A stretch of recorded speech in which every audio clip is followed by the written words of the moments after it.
Miss Indiana, Katie Stam. For many moms, it's this. This is the dream. To make that possible, all right, shoes back on here. This is when it all starts. The normal stuff is never shown. Shows like Toddlers and Tiaras and Little Miss Perfect have made even the youngest of pageant girls arguably more famous than Miss USA, Miss America, Miss Universe. Yes, Miss Universe! It's not always in a positive light either, a stigma that's been around since John Benet Ramsey. I do find myself justifying. The Tate family got started in pageants 8 years ago when Abigail was just 2 years old. This one's my favorite because it's not broken.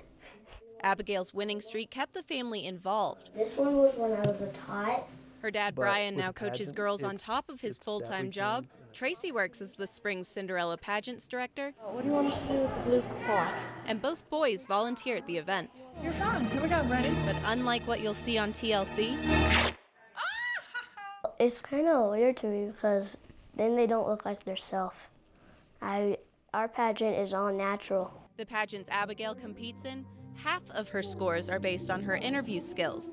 They don't allow thick makeup and there's not much glitter, or as it's known in the pageant world, glitz. It's just one of those situations that I think if my daughter got to that point and was acting that way, she would be done, because that's not acceptable for me.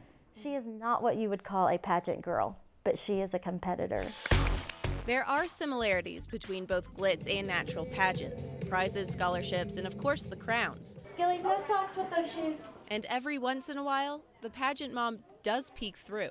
Oh, I'm probably crazy. I mean, there's no doubt, I'm sure. But the Tates believe without the glitz, pageants are helping Abigail become a more confident girl. If she continues this through the age divisions that they have, when she's ready for college and she's ready to do college interviews, it will not be a problem for her. And despite what the guys at work might think, You know, like I tell them, I look at it no different than if I was coaching my kid to pitch a baseball.